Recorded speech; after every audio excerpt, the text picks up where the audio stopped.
Vigilance, c'est une structure qui a pour objectif d'accompagner les PME-PMI. Et lorsque j'ai lancé cette activité associative, la question qui se posait, c'était comment expliquer à des entreprises, à des dirigeants qui n'ont pas beaucoup le temps, de faire de l'intelligence économique. Et donc ce que l'on a fait, c'est que l'on a non pas mis en avant l'intelligence économique, mais ses champs d'application.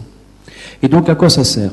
Eh bien ça sert à trouver de nouveaux marchés, ça sert à mieux comprendre ses clients, ça sert à détecter les nouvelles technologies, ça sert à comprendre l'évolution des habitudes de consommation.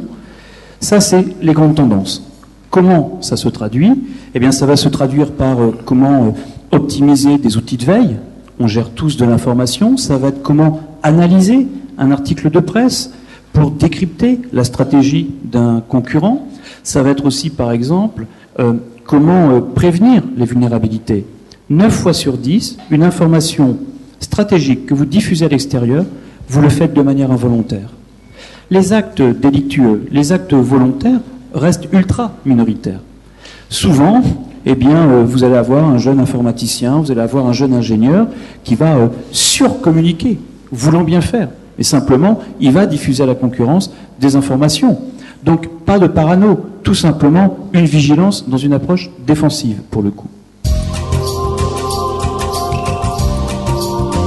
Quand j'analyse ceux qui suivent nos ateliers méthodologiques, je me rends compte qu'après le dirigeant, la deuxième personne qui vient, c'est le DRH. Et pourquoi? Parce qu'en fait, l'information est au cœur de tout. Et l'information, c'est aussi le rapport à autrui.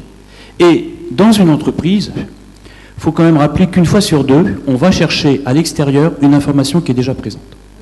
Donc la première préoccupation, c'est déjà d'assurer un échange d'informations au sein de la même équipe. Alors là, bon, effectivement, Josette a parlé des silos. Tout à l'heure, moi, je vais rentrer sur Blois parce que demain, je fais 6 heures de formation devant des artisans. Pourquoi je cite cet exemple?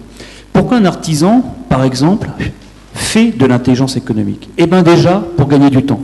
Parce que la première application de l'intelligence économique, c'est d'être moins informé, mais mieux informé. Quand vous allez additionner tout ce que vous allez lire, toutes les discussions que vous allez avoir, les coups de fil, les mails, faites l'addition de tous ces échanges d'infos. Et après, posez-vous la question, est-ce que c'est satisfaisant? Posez-vous la question au chronomètre, j'ai passé combien de temps? Et ce que l'on constate, si vous voulez, c'est qu'une fois sur deux, c'est pas la peine d'aller à l'extérieur. C'est le voisin qui l'a. Au lieu de se noyer sur Internet, si, en fait, on remettait l'homme au cœur. Et pourquoi c'est important? C'est que, en fait, quand vous faites ça, quand vous considérez que la première richesse d'une entreprise, ce sont ses collaborateurs, et que l'ensemble des collaborateurs détiennent des informations pertinentes, eh bien, vous avez une vraie mobilisation. Et je pense qu'il n'y a pas d'entreprise pertinente, efficace, agile, si les gens sont à contre-pied. Et je vais vous citer un exemple presque familial. J'ai quelqu'un, moi, dans ma famille, qui est une entreprise de bâtiment. Je cite souvent cet exemple parce qu'on comprend tout.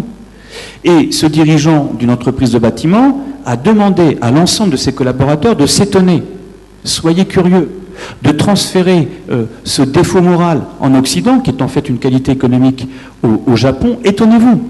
Et le premier étonnement, ça a été par exemple, quand la personne est allée chercher les matériaux chez le fournisseur, de s'entendre dire que cette entreprise de bâtiment achetait toujours les mêmes matériaux et que d'autres entreprises achetaient des matériaux différents, plus de bois. Qu'est-ce que ça démontrait?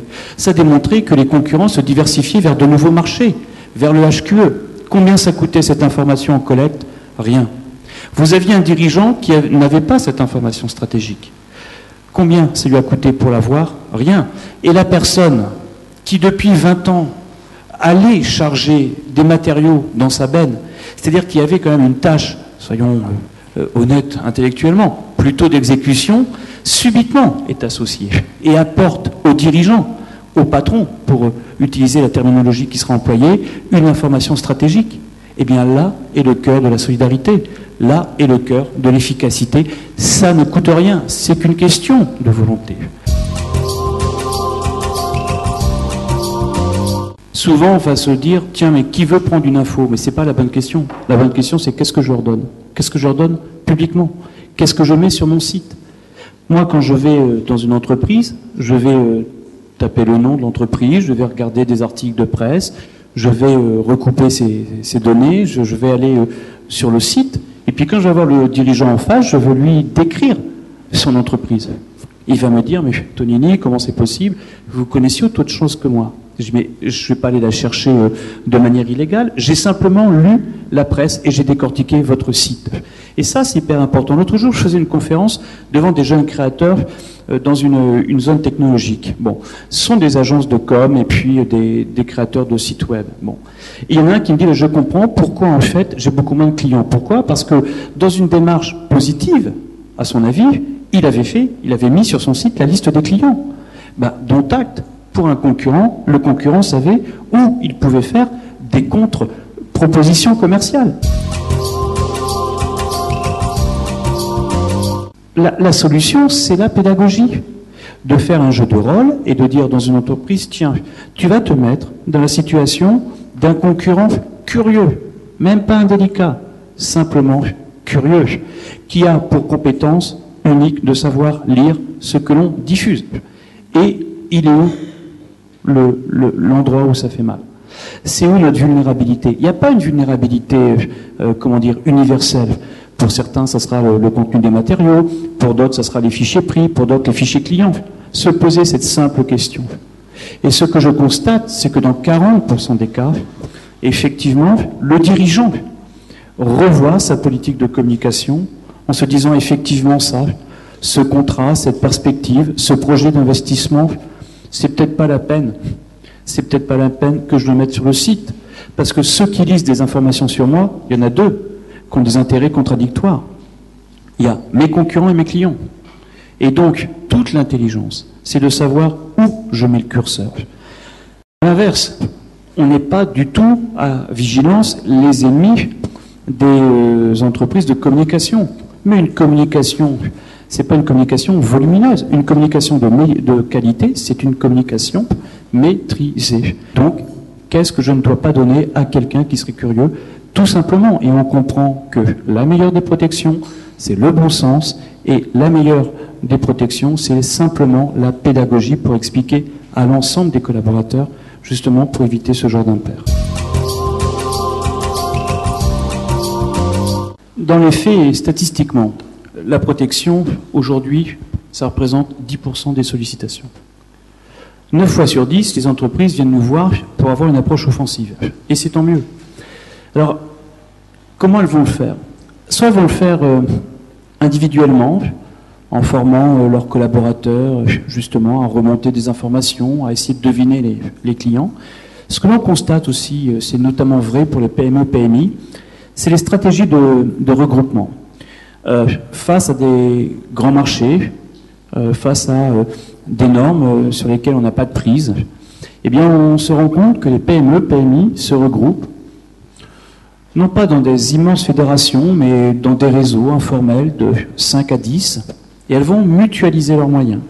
Et c'est comme ça qu'elles vont faire une offre globale.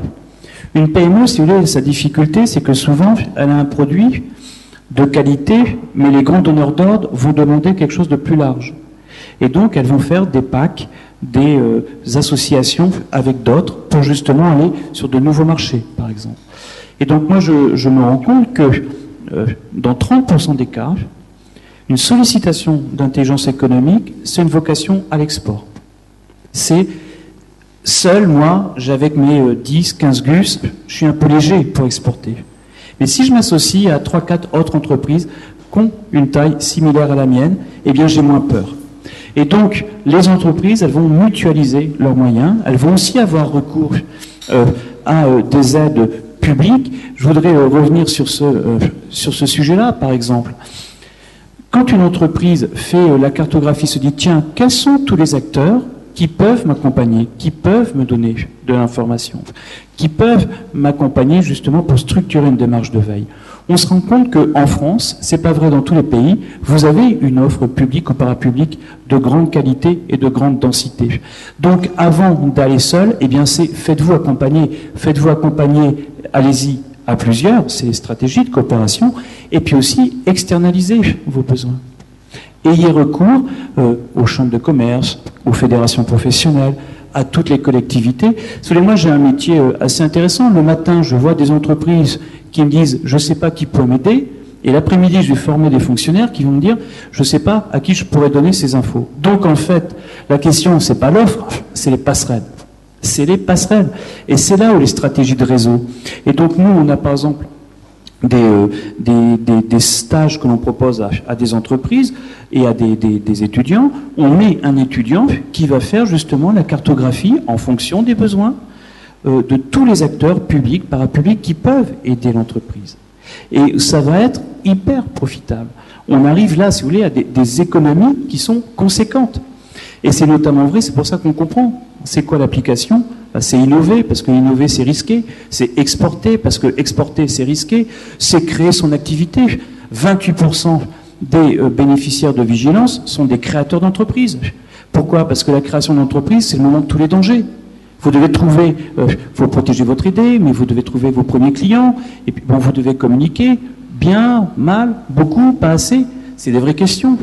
Donc on comprend bien que se poser les questions de quelle information et comment la vendre à des nouveaux prospects, c'est une vraie question, et donc l'intelligence économique assoit, accompagne des projets de création d'entreprise.